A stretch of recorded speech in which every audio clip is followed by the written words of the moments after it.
If you've been feeling a dull ache in your lower back lately, maybe you thought you slept wrong, maybe you moved too fast getting up from the chair, so you waited, you figured it would pass. But then something shifted. The pain stopped staying in one place. It started to move from your lower back down through your hip, into your leg, sometimes all the way to your foot. And that's the moment it stops being something you can dismiss. My name is Robert. I'm 67 years old, and about 18 months ago, I started feeling exactly what I just described. At first, it was just stiffness, lower back, mostly in the mornings. I'd get up slow, walk it off, and by mid-morning I felt reasonable enough. But over time, the pain started traveling, a deep, almost electric ache that ran from my left lower back, through my hip, and down the back of my thigh. Some days, it was a dull pressure. Other days, it felt sharp, like a hot wire running down my leg, and occasionally, my foot would go partially numb. I mentioned it to my doctor. He said it sounded like sciatica, gave me some anti-inflammatories, and told me to stretch more. I did everything he said, and for a while, nothing changed. What I didn't understand yet, what most people in our situation don't understand, is that sciatica after 65 is a different kind of problem than most people think. And treating it the wrong way doesn't just fail to help. It can quietly make things worse. So today I want to share what I learned, because if any part of what I described sounds familiar to you, this may be the most important thing you watch this week. Let's start with what sciatica actually is, because it's one of the most misunderstood conditions in people over 65. The sciatic nerve is the longest nerve in your body. It runs from your lower spine, through your hips and buttocks, and all the way down each leg to your foot. When something puts pressure on that nerve or irritates it, the pain doesn't stay in one place. It travels along the path of the nerve itself. That traveling pain is the signature of sciatica. And once you know what to look for, it's unmistakable.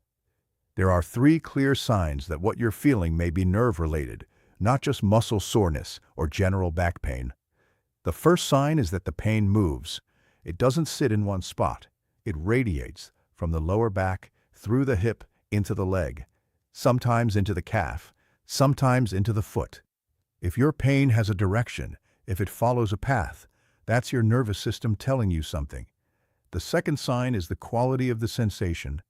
Nerve pain feels different from muscle pain. It can feel like burning, like electric shocks, like a deep pressurized ache that no amount of stretching seems to touch.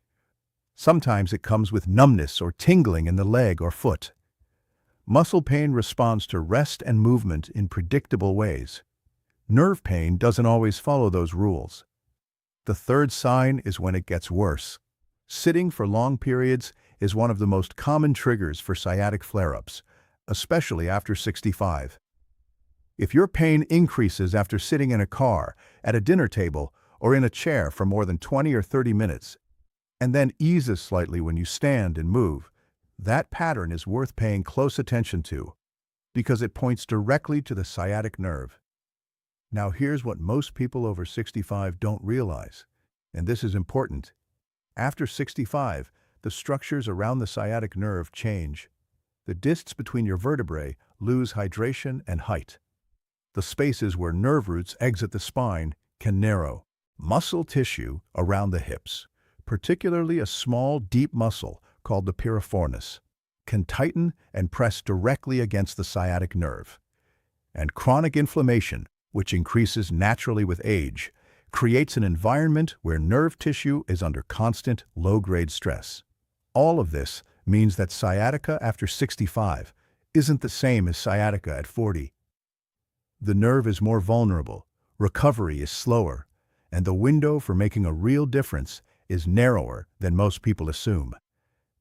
The longer it's left unaddressed, the more the nerve adapts to a state of chronic irritation, and reversing that becomes significantly harder. I want to be direct with you about something. Most people who come to me with this pain have been managing it the same way for months. They take an over-the-counter pain reliever, they try to stretch, they rest when it gets bad, and they don't get better. They just get used to it. That's not managing sciatica. And there's a critical difference. Here's the mistake I see most seniors make, the one that keeps them stuck. They treat the pain as a muscle problem.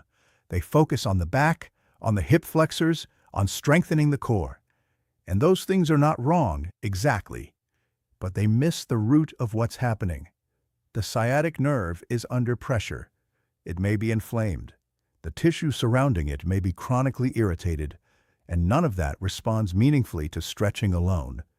What the nerve actually needs is for the inflammation to come down, for circulation to improve around the nerve tissue, for the cellular environment to support repair, not just pain relief. Treating the symptom without addressing the underlying nerve inflammation is like turning down the volume on a fire alarm without looking for the fire. The pain quiets temporarily, but the condition continues. And sitting, which most of us do far more than we should, makes this significantly worse. Here's why. When you sit, particularly in a slouched or reclined position, the sciatic nerve is stretched and compressed simultaneously. Prolonged sitting reduces circulation to the lower back and hips.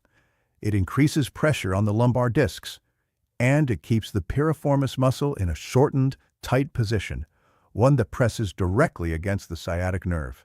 For someone under 50 with healthy nerve tissue, the body recovers from this relatively quickly.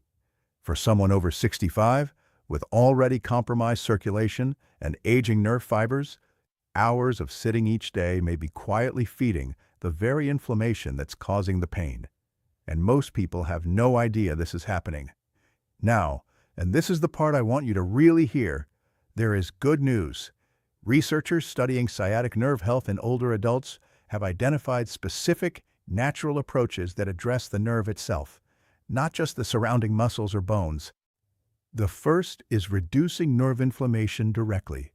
The sciatic nerve, when chronically irritated, becomes surrounded by inflammatory compounds that sensitize it further. This creates a cycle. Inflammation causes pain.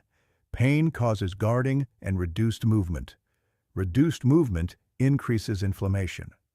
Certain natural compounds, including specific omega-3 derivatives and plant-based anti-inflammatory agents, have been studied for their ability to reduce this localized nerve inflammation without the side effects that come with long-term NSAID use.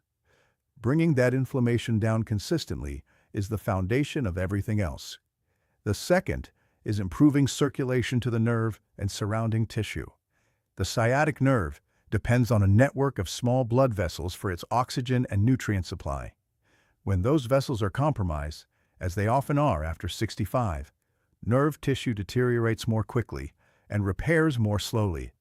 Supporting microcirculation in the lower back, hips, and legs creates an environment where the nerve can actually begin to recover, rather than simply existing in a state of chronic irritation. Nitric oxide support, in particular, plays a key role here, helping blood vessels relax and deliver more oxygen to the areas that need it most. The third pillar is direct nerve tissue support. Certain B vitamins, particularly B1, B6, and B12 in their most bioavailable forms, have a well-documented relationship with nerve health and nerve repair. Alpha-lipoic acid, which I've mentioned before in other contexts, has specific research supporting its use in reducing nerve pain and improving the function of damaged nerve fibers. Together, these compounds support the nerve's own capacity to heal, not instantly, not dramatically, but consistently, in the direction of less pain and better function.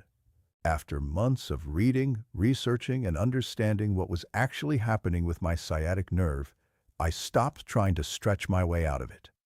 I started giving my body what the nerve tissue actually needed. Targeted nutritional support, consistent anti-inflammatory compounds, and I made deliberate changes to how long I sat without moving.